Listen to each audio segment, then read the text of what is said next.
En 2021, alors qu'on parle partout de l'égalité des sexes dans tous les domaines, le secteur portuaire et ses activités maritimes restent encore très fermés aux femmes.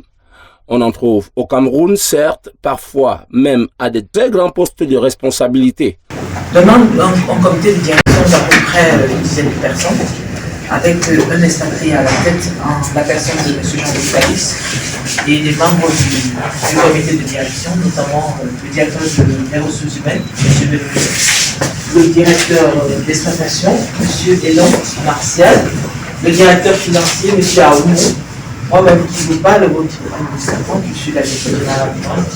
Et puis c'est la première fois dans la connotation de la société d'exploitation des femmes d'avoir une femme à la tête du comité. Mais le constat est encore alarmant. 2% seulement des femmes font partie des milieux maritimes et portuaires dans le monde. Et pourtant, elles existent, ces femmes qui exercent et qui se battent pour ce changement. Au Forum des ports d'Afrique tenu à Douala les 20 et 21 octobre 2021, l'occasion a été donnée à ces dames pour présenter la situation. Merci beaucoup.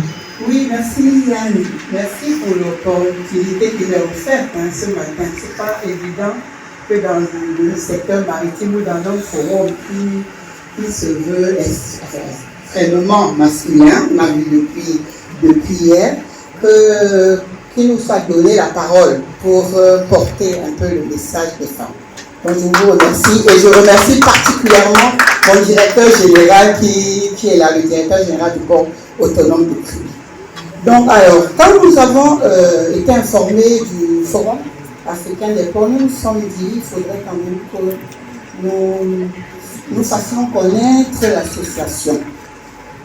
Parce que pour nous, aussi bien le forum que la CAF qui a été beaucoup mentionné ici, constituent des opportunités en fait pour les femmes qui exercent et même pour les femmes qui souhaiteraient exercer.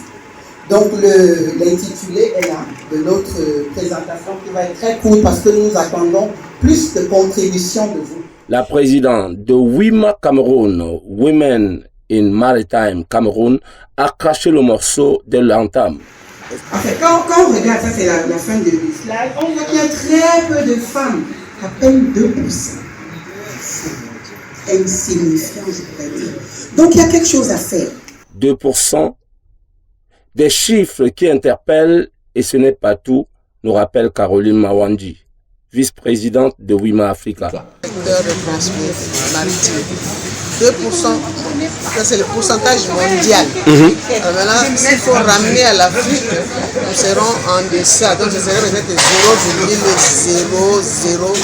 0,00%. Dans plusieurs pays, comme au Cameroun, les dames du secteur travaillent à se faire connaître et Sophie Ngwe a eu une demi-heure à ce forum continental. C'est une grande opportunité d'expliquer ce que nous faisons parce que le reproche qu'on nous fait, c'est de ne pas montrer ce qu'on... de ne pas montrer nos activités, nos actions. Donc en gros, au Cameroun, comme par ailleurs, on ne nous connaît pas. Donc l'objectif était de faire connaître l'association et surtout ses activités. La responsable des services juridiques du port autonome de Kribi est par ailleurs présidente de WIMA Cameroun et ses pairs doivent faire tourner les ménages. Nous, au niveau associatif, avec les missions qui sont les nôtres, que nous multiplions, que nous intensifions les actions afin de vulgariser les métiers portuaires et maritimes. C'est pour ça que nous avons besoin de financement. Parce que là, il est question de faire des conférences, par exemple au Palais des Congrès, dans des grandes salles où on va expliquer, on va faire venir beaucoup de personnes pour qu'ils comprennent les opportunités qu'il y a dans le secteur maritime et portuaire. Et depuis 2019, au niveau international, l'Organisation maritime internationale, une agence des Nations Unies, a décidé de mettre en place un programme pour pouvoir booster les femmes. L'OMI travaille avec les États membres et leur demande de faire un effort pour accroître le nombre de femmes dans le secteur maritime. Dans chaque État membre, il y a des ressources, comme l'a rappelé Caroline Mawandji. Un État membre peut toujours préférer quelqu'un qui dit voilà, n'oubliez pas, nous sommes là, nous existons.